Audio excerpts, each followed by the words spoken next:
Assalamualaikum warahmatullahi wabarakatuh.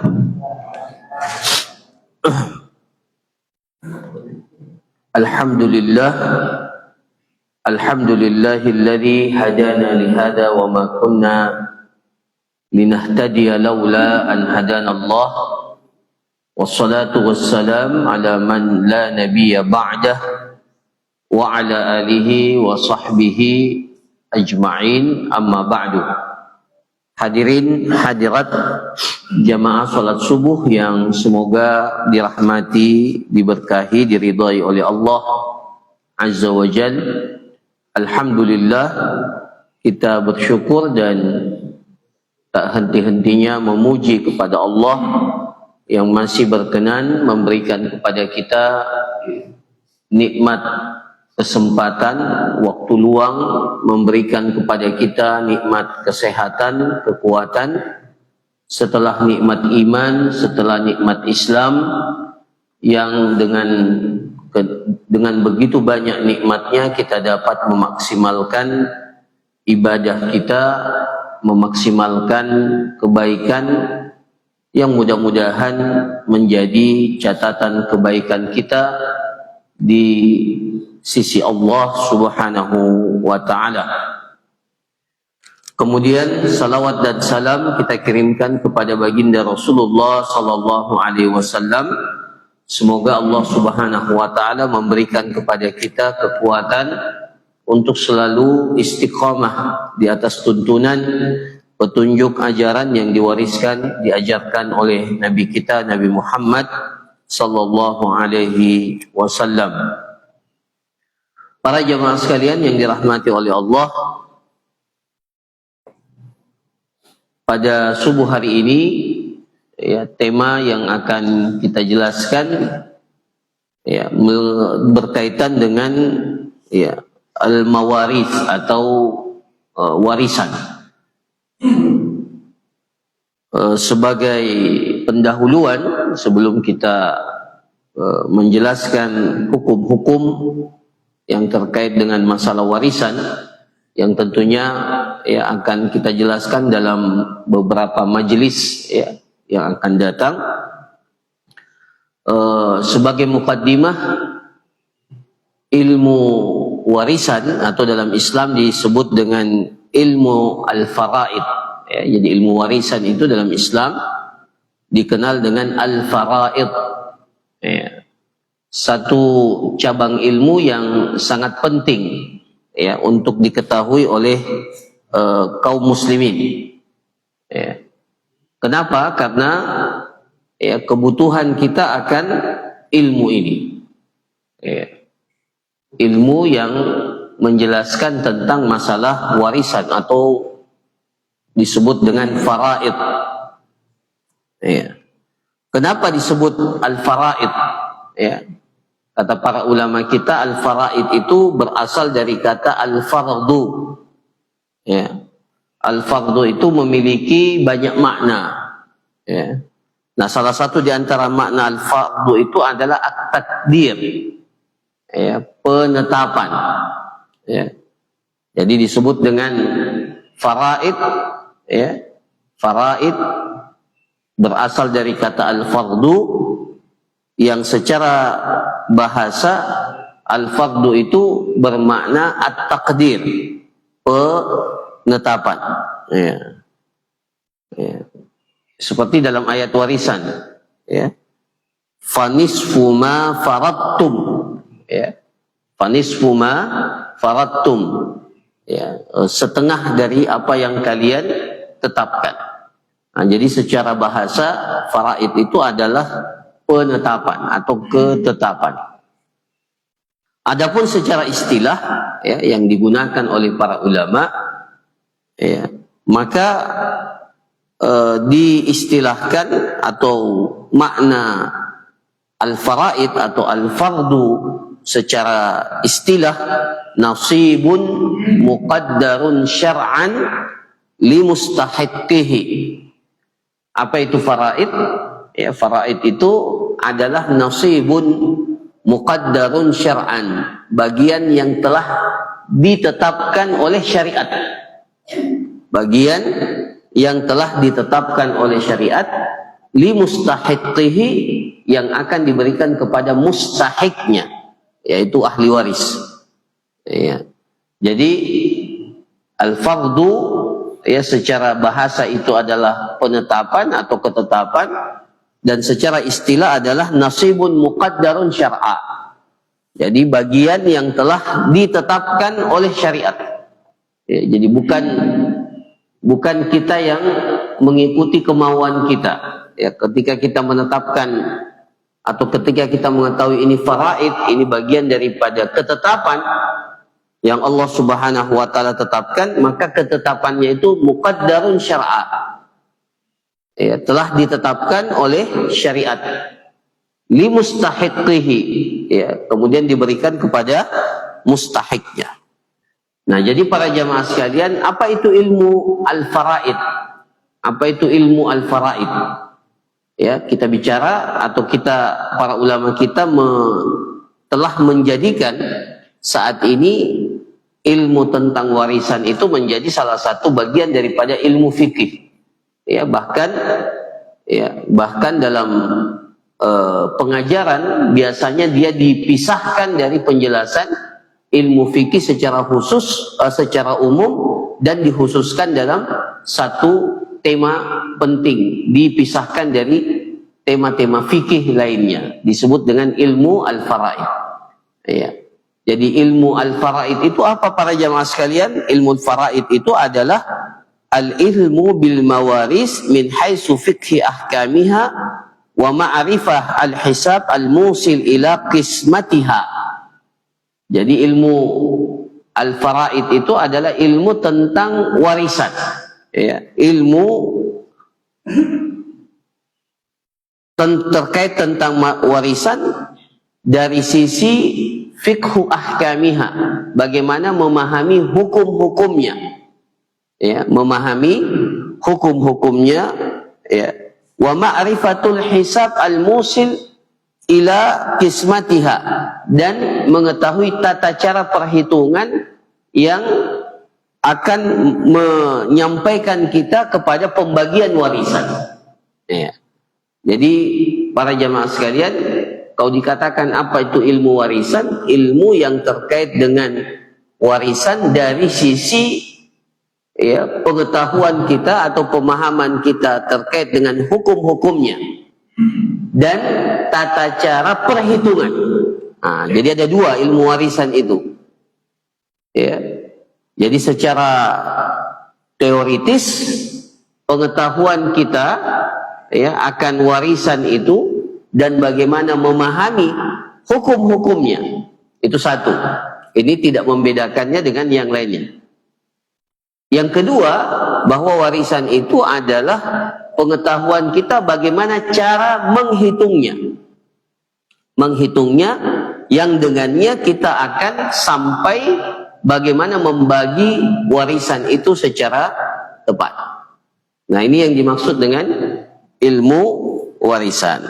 Ya. Nah, oleh karena itu para jamaah sekalian, ya, ini menjadi salah satu cabang ilmu yang perlu diketahui, ya, secara umum oleh kaum muslimin, dan memang harus ada, ya, harus ada orang-orang yang memahami, ya, ilmu waris ini secara detail, ya, secara detail.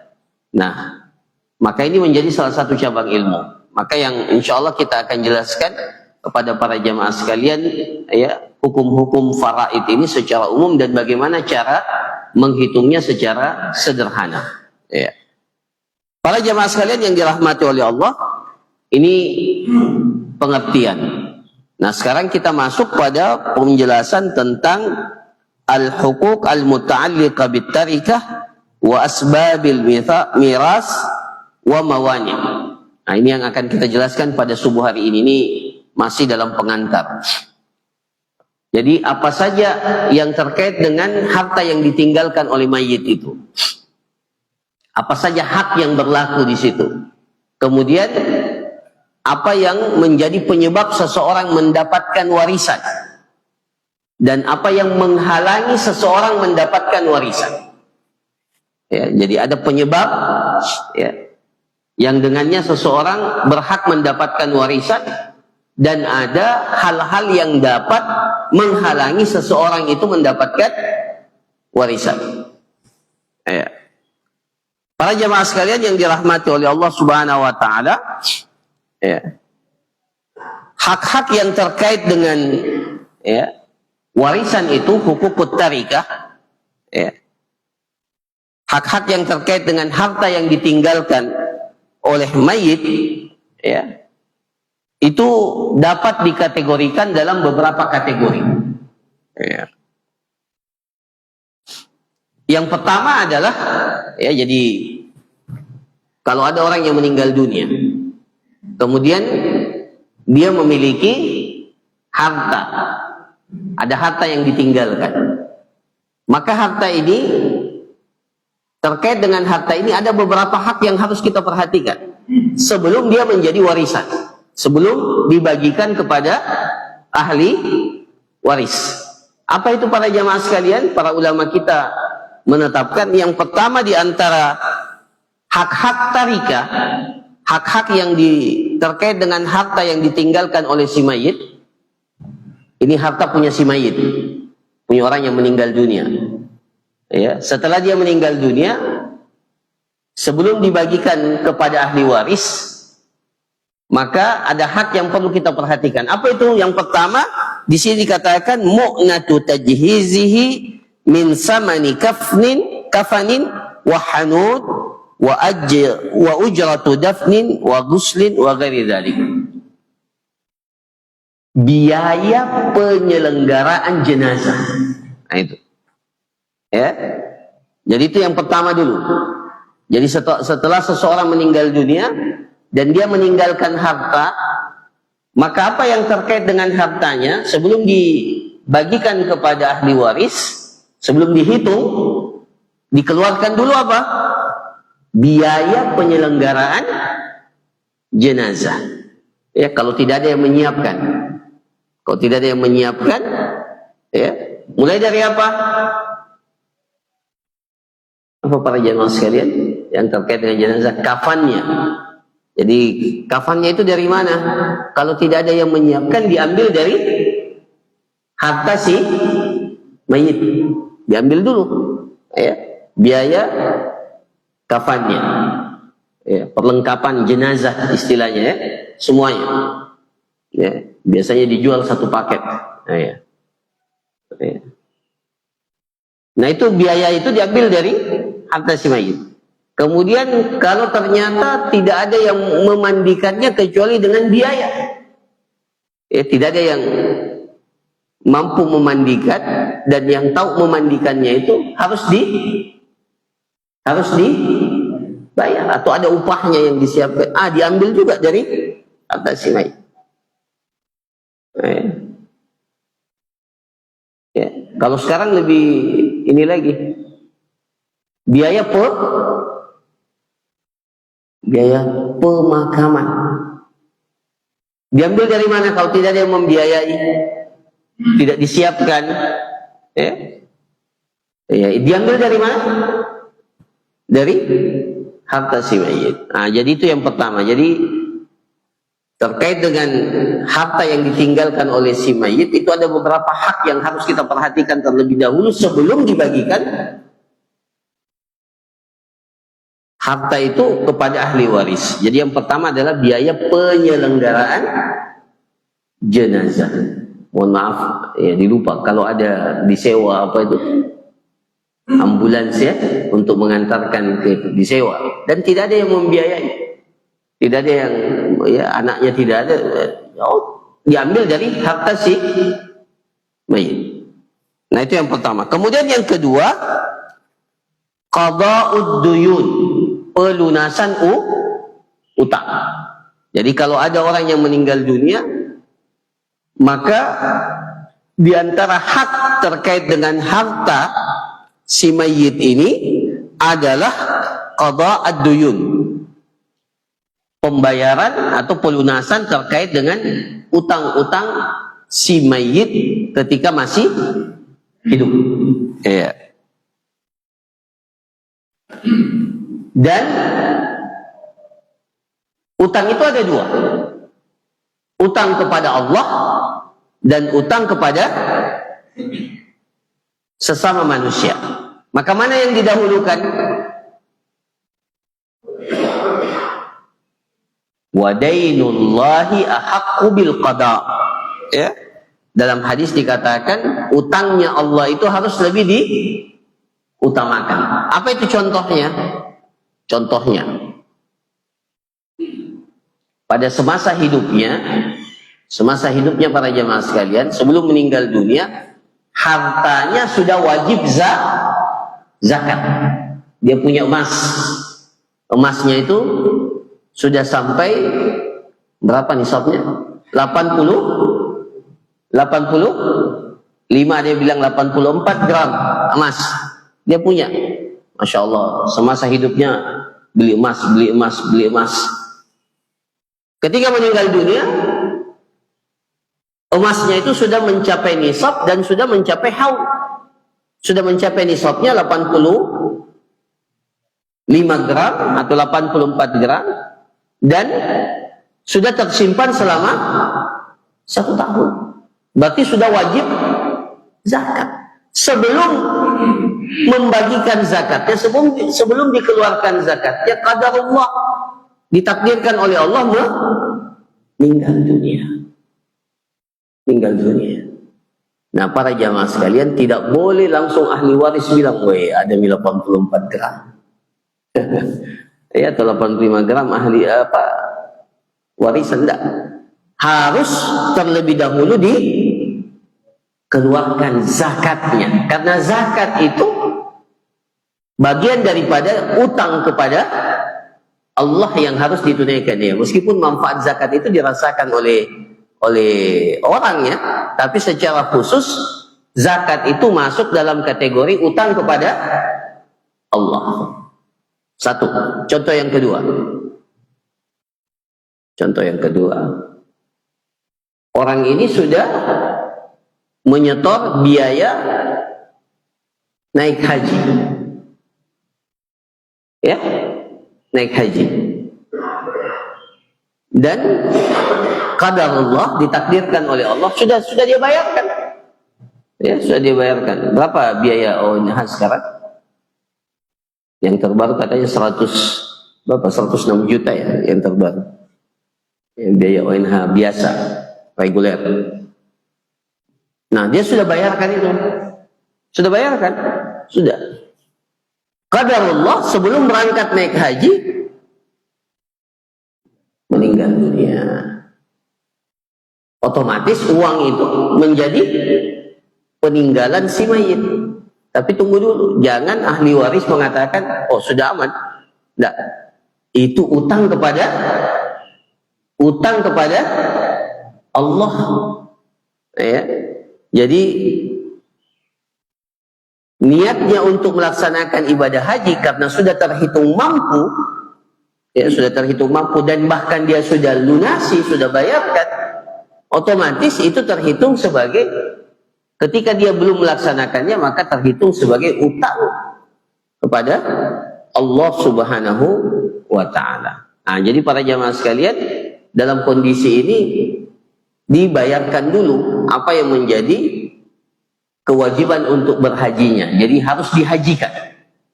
Harus dihajikan. Orang yang meninggal dunia ini, ada namanya haji badal ya, digantikan dia untuk melaksanakan ibadah haji. Ya, kalau ada ahli warisnya yang sudah pernah haji sebelumnya ya silahkan. Ya, tapi kalau tidak, selama itu dia menjadi utang kepada Allah yang harus yang selama ini biasanya ada yang keliru. Jadi anaknya yang gantikan atau istrinya yang gantikan, tapi ya belum pernah haji, akhirnya dia yang pergi haji, bukan menghajikan. Nah, itu salah, itu keliru. Ya tidak apa-apa dia pergi haji kalau tidak bisa dibadalkan, ya. Tapi dia menjadi utang, menjadi utang yang harus ditunaikan, ya, untuk menghajikan orang yang sudah meninggal dunia. Ini karena apa? Dia sudah ya, sudah jelas bahwa dia sudah punya niat yang ya karena sudah mampu untuk melaksanakan ibadah haji, maka itu terhitung sebagai utang kepada Allah Subhanahu wa ta'ala. Ya. Contoh yang ketiga, ya, kalau puasa tidak terkait harta, ya, umpamanya dia punya kafarah, kafarah. Apa itu kafarah? Tebusan yang harus dia tebuskan.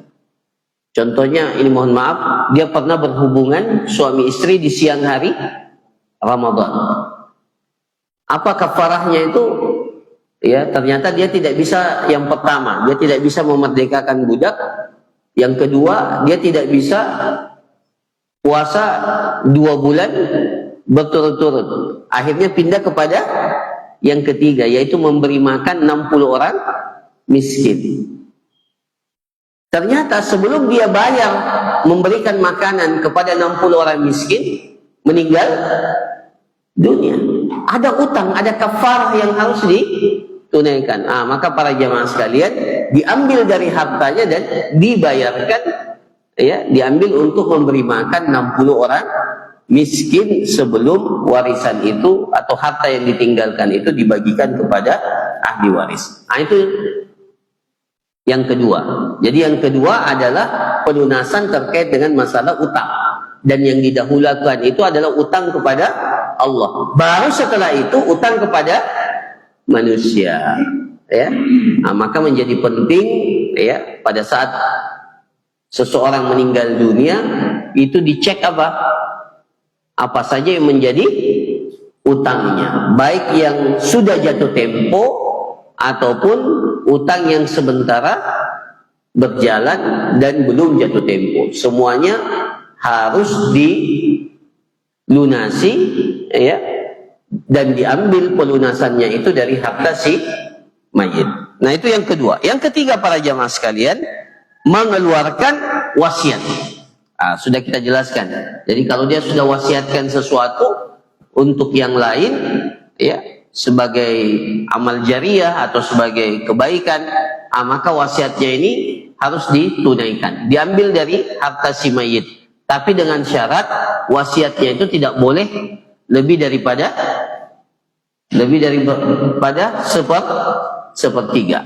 Ya, ini sudah kita jelaskan pada pertemuan yang lalu. Jadi diambil dari hartanya, ya, yang kemudian diambil sebagai sebagai pertanggungjawaban atas wasiat yang diwasiatkan oleh si mayit. Itu yang ketiga. Barulah setelah itu yang keempat. Ya. Jadi 3 dulu ini yang diperhatikan. Pertama apa? Penyelenggaraan jenazah. Kemudian yang kedua, pelunasan utang, dan utang Allah harus lebih didahulukan. Kemudian yang ketiga, kalau memiliki wasiat. Baru setelah itu warisan itu atau harta yang ditinggalkan itu dibagikan kepada ahli waris. Itu para jamaah sekalian. Jadi itu urutan-urutannya ketika ada orang yang meninggal dunia dan meninggalkan harta. 3 hal yang harus diperhatikan. Nah, para jamaah sekalian yang dirahmati oleh Allah Subhanahu wa taala,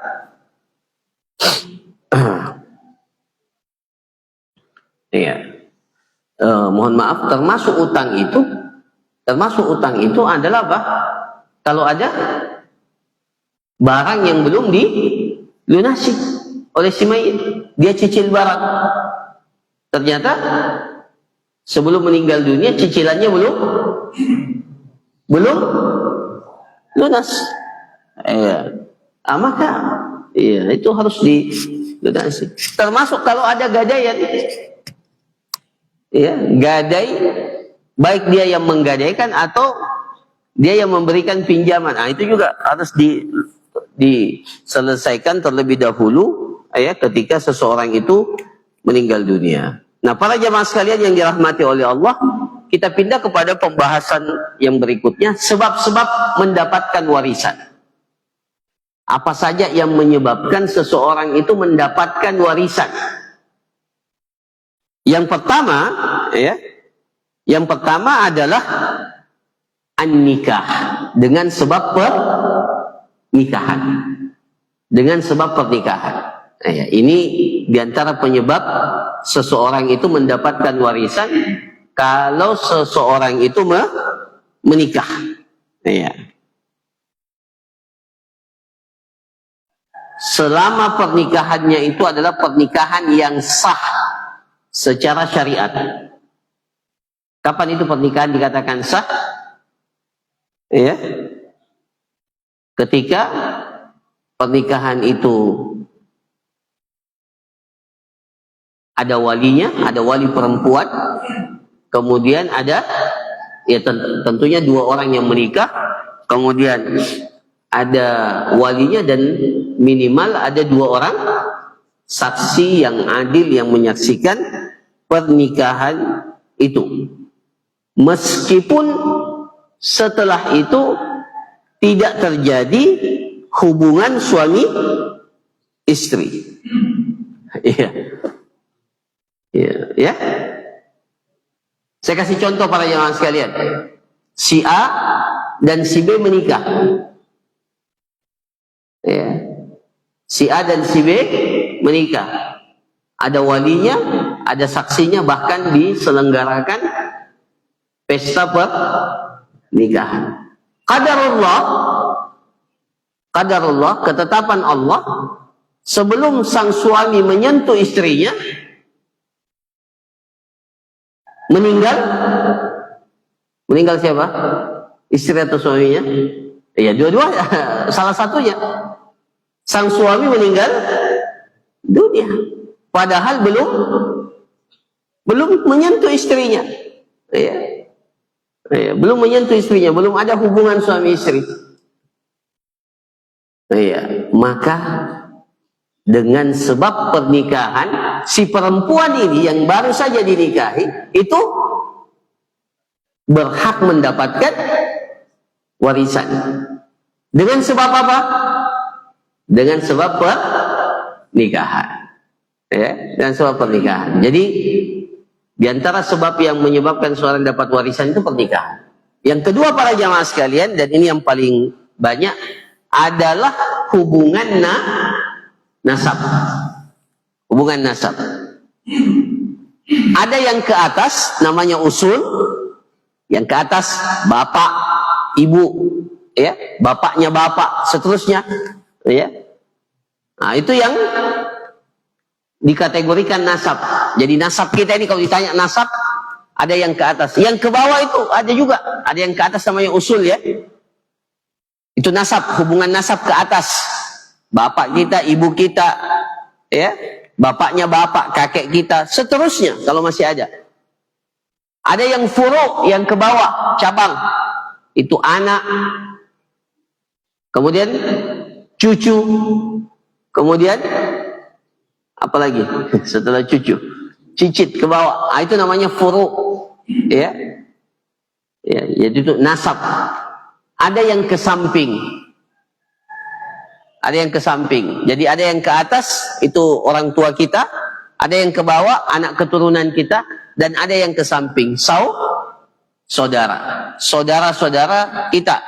Saudara kita atau saudaranya orang tua kita. Itu ke samping semua. Jadi paman kita, om kita, ya, tante kita. Nah, itu diantara hal yang menyebabkan ini masuk dalam kategori nasab.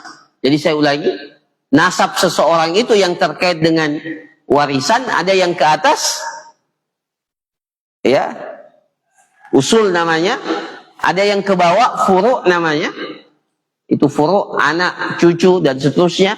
Ada yang ke samping, saudara si mayit atau saudara dari orang tua si mayit.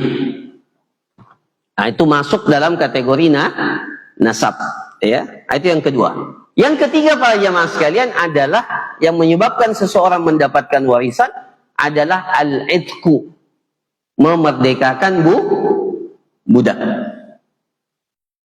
Jadi kalau ada seorang budak dimerdekakan oleh seseorang, ya, maka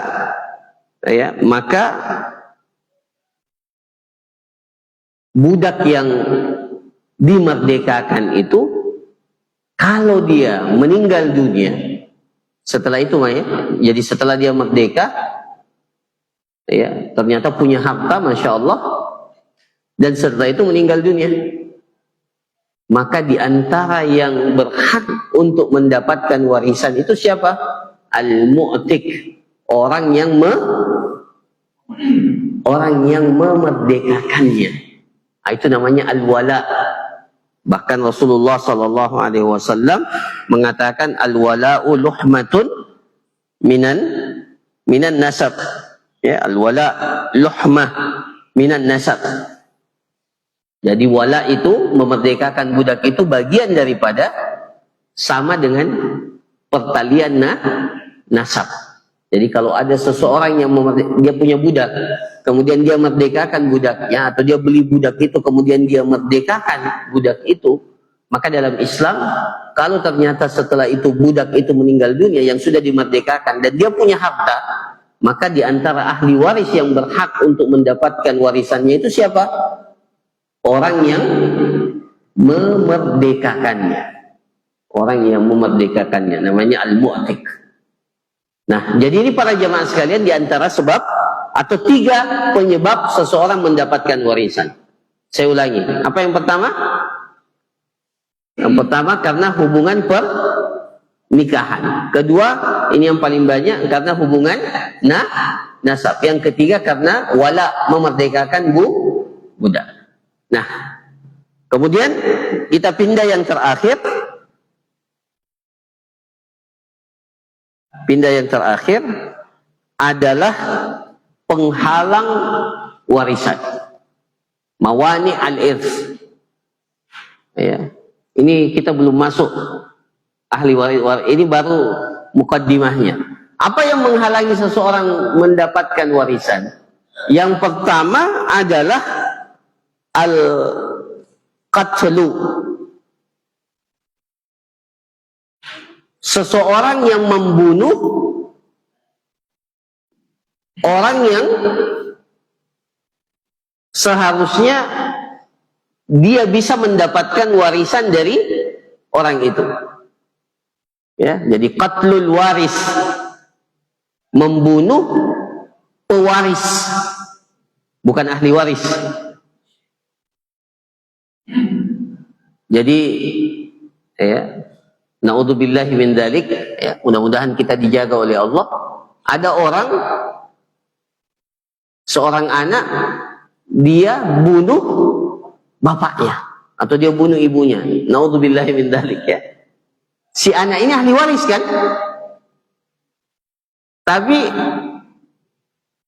dia bilang kalau tunggu meninggal dunia ini bapak, lama sekali belum jelas. Ini harta warisan tidak bisa berpindah. Atau harta ini tidak bisa berpindah. Akhirnya diambil jalan pintas. Bagaimana caranya? Na'udzubillahi min dzalik. Ya, mudah-mudahan kita semua dijaga oleh Allah dan keluarga kita. Dia bunuh bapaknya. Pembunuhan ini para jamaah sekalian itu tidak, atau maaf, pembunuhan itu menyebabkan seseorang itu terhalang untuk mendapatkan warisan. Apa dalilnya? Rasulullah sallallahu alaihi wasallam bersabda, "Laisa lil qatili minal mirasi syai'." Orang yang membunuh itu sama sekali tidak memiliki hak warisan. Laisa lil qatili minal mirasi syai'un. Ya, sedikit pun, bahkan dikatakan seperti itu, sedikit pun tidak ada bagian yang diperuntukkan kepada si pembunuh. Orang yang membunuh itu tidak berhak. Kalau yang dia bunuh itu adalah pewarisnya, orang yang akan mewariskan harta kepadanya, seperti tadi seorang anak membunuh apa? Na'udzubillah, membunuh orang, salah satu orang tuanya, maka si anak, si pembunuh ini itu tidak berhak untuk mendapatkan warisan dari siapa? Orang yang dia bunuh. Itu satu. Kemudian yang kedua, di antara hal yang menghalangi warisan itu adalah ar-riqu, status budak. Ya, status budak. Jadi kalau dalam agama kita, ya, fala yarisul abdu qaribahu. Jadi kalau ada orang yang berstatus budak, maka dia tidak berhak untuk mendapatkan warisan dari kerabatnya yang lain yang meninggal dunia. Ya, atau dari orang tuanya atau dari anaknya umpamanya ketika dia masih berstatus budak. Ya, kecuali kalau ternyata ya status itu sudah selesai. Nah, ini para jamaah sekalian. Jadi status perbudakan itu menghalangi seseorang untuk mendapatkan warisan. Yang ketiga para jamaah sekalian, ini perlu diperhatikan baik-baik. Di antara yang menghalangi seseorang mendapatkan warisan itu adalah perbedaan agama. Ikhtilafud din. Ya. Bainal muwaris wal waris, di antara orang yang mewarisi dan ahli warisnya. Apa perbedaan agama? Saya kasih contoh. Bapaknya muslim, anaknya non muslim, nonis, ya, kafir. Bapaknya meninggal dunia atau anaknya meninggal dunia terlebih dahulu. Katakanlah bapaknya meninggal dunia, maka si anak yang non muslim ini berhak nggak dapat warisan? Ini penghalang. Meskipun statusnya anak, nasab, ada penyebabnya, tapi ada penghalangnya. Apa? Perbedaan agama. Begitu pula sebaliknya. Kalau anaknya non muslim, bapaknya muslim, umpamanya, atau ibunya muslim dan seterusnya. Ketika anaknya meninggal dunia dan dia meninggalkan harta, maka otomatis sang anak ini orang tuanya itu tidak berhak mendapatkan warisan. Meskipun dia orang tua, ada penyebabnya, nasab, tapi ada yang menghalangi, yaitu perbedaan agama. Apa dalilnya para jemaah sekalian? Dalilnya adalah sabda Rasulullah sallallahu alaihi wasallam, la yarisul kafirul muslima walal muslimul kafir. Seorang kafir, ya, la yarisul kafirul muslim, seorang kafir tidak berhak mendapatkan warisan dari seorang muslim. Begitu pula sebaliknya, seorang muslim itu tidak boleh atau tidak berhak mendapatkan warisan dari orang yang kafir, meskipun ada penyebab yang lainnya. Mohon maaf, suami istri, kalau ternyata suami istri ini berbeda agama, iya. Kalau mau dikasih wasiat silahkan, tapi tidak boleh mendapatkan warisan. Iya, tidak boleh mendapatkan warisan karena agama ini berada di atas segala-galanya. Jadi para jamaah sekalian, ini yang menyebabkan seseorang itu terhalang untuk mendapatkan warisan meskipun sebab untuk mendapatkan warisan itu ada, tetapi ketika ada penghalangnya, maka penghalangnya ini yang menghalangi seseorang untuk mendapatkan warisan. Nah, saya kira demikian apa yang dapat dijelaskan. Insyaallah pertemuan yang akan datang kita akan jelaskan siapa saja ahli waris laki-laki dan siapa saja ahli waris perempuan. Ya, jadi ahli waris itu ada dua, laki-laki dan perempuan. Maka siapa saja ahli waris dari kalangan laki-laki dan siapa saja ahli waris dari kalangan perempuan ketika ada seseorang yang meninggal dunia. Kita ingin jelaskan siapa di antara mereka. Apakah mereka nanti dapat warisan atau tidak? Tapi kita ingin, itu persoalan lain. Tapi kita ingin ketahui dulu siapa saja ahli warisnya. Ya, siapa saja ahli warisnya, baik dari laki-laki ataupun dari perempuan. Saya kira demikian para jamaah sekalian apa yang dapat dijelaskan, mudah-mudahan bermanfaat. Ya, sebelum kita tutup saya persilahkan kalau ada yang ingin disampaikan atau ditanyakan, saya persilahkan.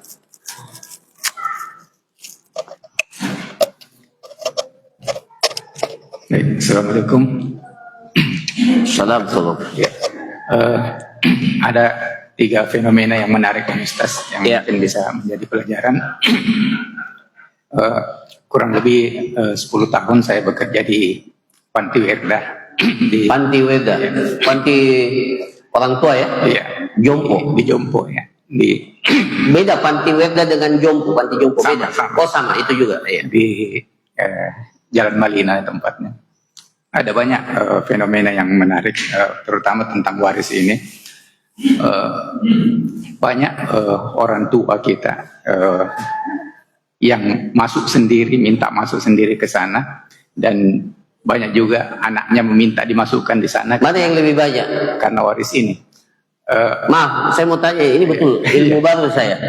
Mana yang lebih banyak? Orang tua yang minta sendiri atau anak yang memasukkan ke panti jompo? Banyak yang anak yang meminta memasukkan. Anak yang meminta masukkan, orang tua panti jompo. Iya. Ini salah satu gara-garanya adalah gara-gara waris ini, Ustaz. Salah satu penyebabnya. Belum waris sebenarnya, mungkin masih harta ya, masih harta. Dengan harta orang tua. Jadi fenomena yang terjadi adalah orang tua orang tuanya mungkin karena tidak mau anaknya bertengkar, kebiasaannya orang tua adalah membagikan hartanya itu pada saat dia masih hidup. Jadi pada saat dia masih hidup, anaknya menikah, ini bagianmu, kemudian menikah lagi, ini bagianmu, menikah lagi, ini bagianmu. Dan biasanya yang anak bungsu yang paling banyak, yang paling bungsu itu biasanya yang dikasih rumah ya. Nah, fenomena yang terjadi pada saat yang bungsu dikasih rumah, mungkin apalagi laki-laki, kemudian dikasih rumah, setelah dikasih rumah, si orang tua tidak bisa lagi memperbaiki rumahnya, yang memperbaiki rumahnya adalah anaknya. Yang terjadi adalah si orang tua menjadi seperti tamu di rumahnya sendiri, sehingga ada fenomena orang tua datang ke Panti Werda untuk, saya dimasukkan saja ke Panti Werda, katanya sudah tidak nyaman lagi di rumahnya. Nah, ini masih rumahnya sendiri. Kemudian fenomena yang berikutnya, karena kalau orang tua biasanya masih bisa memasak, masih bisa menjaga cucu, biasanya tuh masih sama anak-anaknya. Tapi begitu orang tua sudah pikun, sudah ngompol, itu biasanya anak-anak sudah tidak tahan lagi dan meminta untuk dimasukkan di sana. Ini adalah fenomena-fenomena yang dulu orang tuanya kaya, kemudian membagikan hartanya kepada anak-anaknya terlalu cepat kalau menurut saya, kemudian akhirnya orang tua akhirnya anaknya mau minta dimasukkan kepada di Panti Werda. Ini fenomena pertama. Fenomena yang kedua adalah di sana juga ada banyak Chinese untuk memberi sumbangan bahkan. Nah, kalau kami melihat Chinese itu mereka tidak membagikan hartanya kepada anaknya pada saat orang tuanya masih hidup. Jadi dia dalam bentuk wasiat, nanti di hartanya itu pada saat dibagikan pada saat orang tuanya meninggal dunia. Apa positif yang terjadi adalah si anak sampai si cucu itu sangat menghormati orang tuanya seperti raja. Karena kapan-kapan anaknya tidak dikasih wasiat, dikasih barang. Jadi sangat dihormati sampai meninggal dunia. Kemudian fenomena yang ketiga yang bisa saya lihat karena saya belajar sosiologi di Australia, itu terkait dengan harta warisan. Jadi harta milik orang tua adalah punya orang tua, dan orang tua, kewajiban orang tua adalah cuma sampai menyekolahkan anaknya sampai perguruan tinggi. Bahkan di Australia kalau misalnya anaknya mau punya kendaraan, jangankan punya rumah, mau punya kendaraan saja, mobil, cari sendiri uang anaknya. Jadi bukan nanti anaknya mendapatkan hartanya orang tuanya itu pada saat orang tuanya sudah meninggal, baru anaknya mendapatkan. Nah, berdasarkan tiga fenomena ini, bagaimana seharusnya, pelajaran apa yang kita bisa ambil di sini? Apakah bagusnya sebelum orang tua meninggal itu belum dibagikan dulu ke anak-anak dan sebagainya, nanti bagusnya pada saat begitu sudah meninggal baru dibagi berdasarkan hukum-hukum Islam, seperti itu Ustaz, berdasarkan fenomena ini. Itu Ustaz, gimana pelajaran yang bagusnya kita ambil? Masya Allah. Jadi lebih banyak anak yang memasukkan. Lebih banyak Ustaz. Oke. Bapak-bapak sekalian, ibu-ibu sekalian, nanti kalau tua mau tinggal sama anak atau masuk di Panti Werda? Iya, saya tanya si penanya. Karena punya pengalaman. Iya. Lebih suka nanti di panti werda atau di Ini kalau saya sih dengan anak-anak. Oh iya, dengan anak. Ini ada yang menarik juga. Waktu saya ujian disertasi di UGM, pembimbing saya nanya gitu, apa dia kalau tua, dia mungkin berpikir modern. Kalau tua lebih memilih masuk ke panti werda. Dia tanya-tanya di mana panti werda yang bagus. Iya. Dia bahkan memilih masuk panti werda daripada Iya. tinggal di anaknya. Alasannya karena anak-anaknya begitu sudah besar, punya cucu dan sebagainya, dia punya rumah sendiri, dan kalau dia masuk panti werda dia bisa memiliki komunitas yang bagus dan sebagainya. Dan berdasarkan apa fenomena yang ada terkait dengan panti werda ini, biasanya kan orang Indonesia biasanya bilang orang Indonesia itu Kalau panti werda itu dibuang. ya dibuang. Bahkan itu menurut orang Indonesia, tapi menurut orang Barat ya justru orang Indonesia yang tidak memasukkan orang tuanya ke panti werda itu justru tega. Kenapa tega, Pak? Karena menurut orang Barat itu kan sekarang semua orang bekerja, Pak. Semua orang, bahkan cucu-cucu sudah pergi sekolah. Akhirnya orang tua di rumah tidak punya teman bicara dan sebagainya, sehingga tidak ada yang merawat. Membiarkan orang tua di rumah justru menurut orang Barat ini justru kezoliman karena membiarkan sendiri, tidak ada teman, tidak ada aktivitas. Dan menurut orang Barat memasukkan ke panti werda justru adalah pilihan yang bagus. Tapi orang Barat itu memasukkan orang tuanya ke panti werda, tetap dia berkunjung, tetap dia kalau libur diambil kembali dibawa ke rumah. Tapi kalau di Indonesia di panti werda itu tidak dikunjungi lagi. Seperti itu fenomena. Ya, saya jawab umum saja ya, karena tadi pandangan. Ya. Oh, jadi kita dipelihara sama. Ya. Jadi bapak-bapak sekalian, ibu-ibu sekalian, ini pernah saya angkat tapi di majelis kopi di belakang. Jadi sebenarnya jangan dulu pikir ki warisan tak, pikir ki dulu diri tak. Kita ini mau hidup sampai tua kan, dan kita ingin tua hidup betul-betul secara finansial cukup. Sayang sekali kita kumpul uang, kemudian yang kita pikirkan anak saya. Terus terang para jemaah sekalian, anak kita ini semua punya jalannya masing-masing, jalan hidupnya masing-masing. Tuh. Jadi kalau kita, ya ini bukan berarti kita nggak usah peduli anak, itu juga salah ya di konsep dalam Islam itu. Anak itu ya harus tetap namanya anak selama kita masih ini ya. Dan anak kita membutuhkan, kewajiban orang tua memberikan nafkah. Ada kewajiban nafkah namanya. Begitu pula sebaliknya sebenarnya. Anak ke orang tua.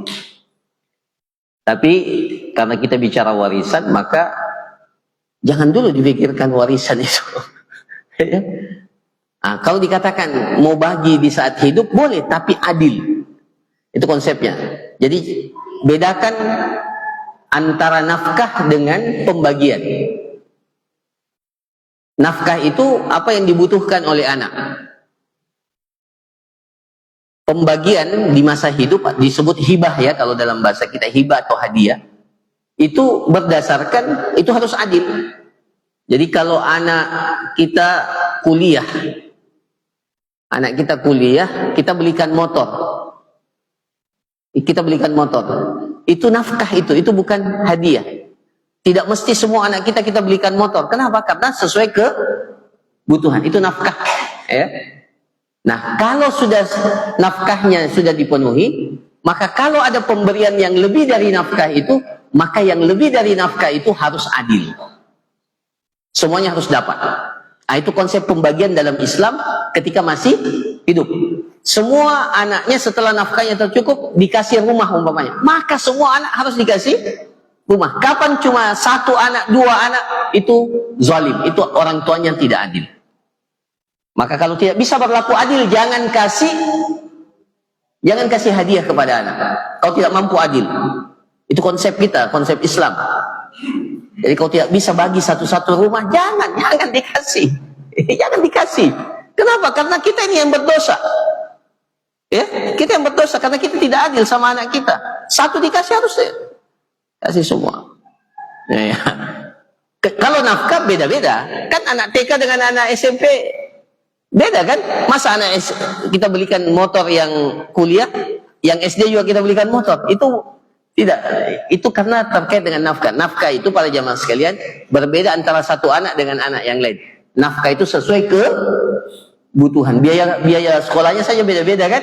Nah, itu kita tidak mesti adil. Tapi kalau sudah selesai kebutuhannya, nafkahnya sudah kita bayar atau kita sudah tunaikan, maka kalau ada pemberian yang lebih, maka pemberian yang lebih itu harus adil. Saya kasih contoh. Kalau kita punya 2 anak masih kecil, uang sekolahnya, makannya semuanya, tiba-tiba kakaknya kita belikan sepeda. Sepeda itu bukan kebutuhan. Ya. Kayak apa? Karena dia apa namanya? Ranking atau apa kita belikan sepeda. Tuh, sebenarnya kalau tidak dibelikan adiknya juga sepeda, itu berarti kita tidak adil.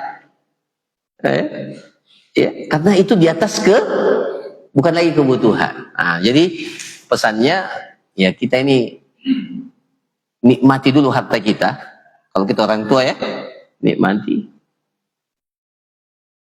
Nanti setelah meninggal dunia ya biarkanlah ahli waris yang akan membagikan. Tidak usah kita ya. Ya, yang paling penting kita pahamkan kepada ahli waris bahwa ini kewajiban agama. Nah, makanya mendidik anak-anak kita dengan agama itu penting supaya mereka nanti ketika membagi warisannya itu membaginya sesuai dengan prinsip yang diatur dalam syariat agama kita. Nah, ya. Pilihan apakah mau masuk panti werda atau tidak kondisional. Dulu pun saya menganggap itu, terus terang, dulu ketika saya tidak mengetahui konsep, saya menganggap ini anak durhaka, masukkan orang tuanya tapi belakangan saya baru sadar kita ini kan makhluk sosial. Kita ini makhluk sosial. Kalau seorang anak mampu melayani orang tuanya semaksimal mungkin, ya itu yang terbaik, dan itu akan menjadi apa? Bakti seorang anak kepada orang tuanya. Ya, memandikan, bahkan membersihkan najisnya dan seterusnya dan seterusnya. Tapi kalau sudah tidak mampu, bahkan jadi ajang untuk apa? Marah-marah sama orang tua. Ya, maka mudah-mudahan keberadaan panti werda itu juga menjadi solusi yang terbaik. Ya, terbaik. Ya, tapi yang lebih penting ya kita ini orang tua harus ya ke depan harus berpikir bahwa kita juga mandiri. Ya, karena kapan kita tidak mandiri bergantung sama anak, itu bahaya. Kita yang harus berpikir mandiri. Kalau anak kita soleh, insya Allah dia akan memperhatikan kita. Jadi, tapi ya berusaha untuk mandirilah. Ya, jadi punya harta ya untuk kita masa tua kita. Jangan dulu dipikir itu warisan. Warisan itu nanti anak kita itu punya jalannya masing-masing. Alhamdulillah kita bisa ya, yang penting orang tuanya bertanggung jawab, disekolahkan dan seterusnya.